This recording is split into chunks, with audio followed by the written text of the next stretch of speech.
Welcome to another episode of My Plug Life, and this is the third part of the becoming an Uber or Lyft driver with an electric vehicle. Now, I never did get Lyft to work properly, even though it's the same paperwork as Uber.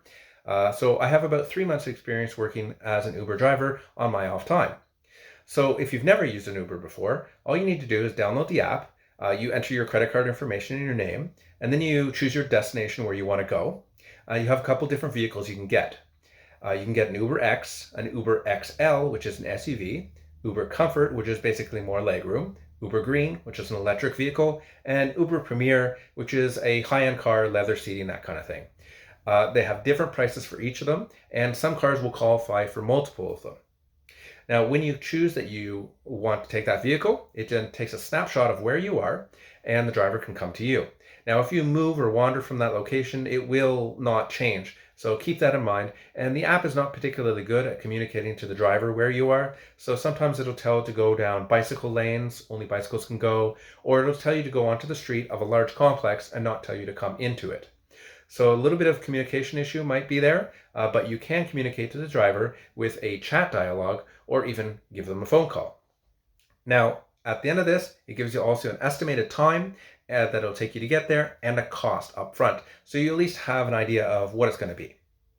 Now, on the driver's side, though, you have about 10-15 seconds to confirm that you want to take that customer. So it's fairly quick and difficult if you're not paying attention. It'll give you an address when you accept it, so you know where to go to.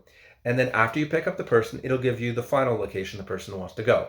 Now, as a customer, you could actually set up multiple stops. So if you had your child with you and you wanted to drop them off at daycare, you could then have the person pick you up, go to daycare to drop them off, and then take the same car coming back to home.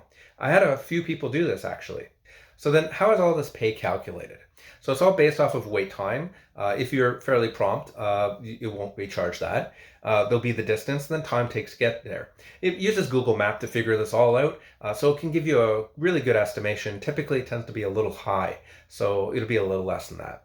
Now, compared to a taxi cab, though, it's about half the price where I live. So this is definitely a better option, and there's a lot of people that are going quite a distance to commute every day instead of taking transit, especially during the times we are now.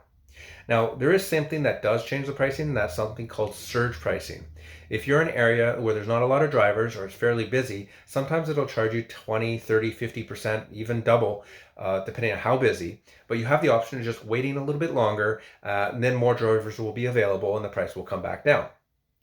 Now, for the driver, Uber takes 25% of the total.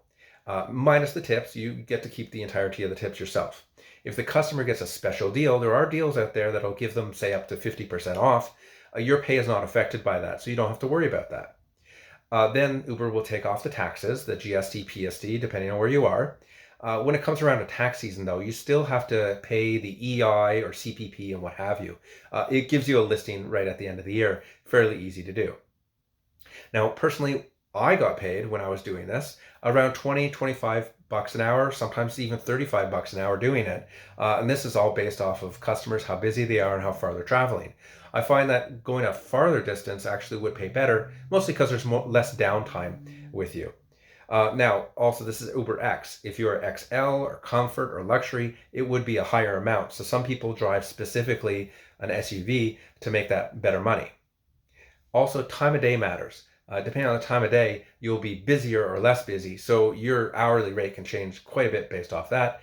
And to incentivize people to work during those better hours, Uber has promotions. Now, for my area, typically you get a point no matter what when you pick somebody up. You get 3 times the points, though, if you pick them up between 7 and 10 a.m. or 4 to 7 p.m. So basically rush hour. That's when they want people to be picked up more often.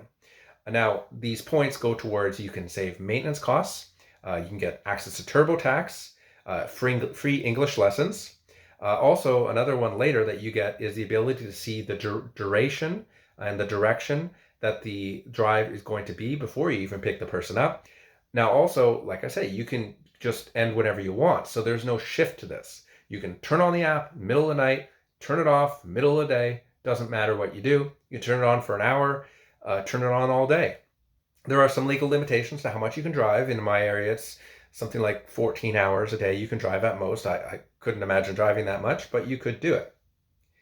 Now, also specifically with electric cars, it's a little bit different because you have different challenges. With a gas car, there's typically gas stations around, less so in some of the areas that I live now as they're being phased out.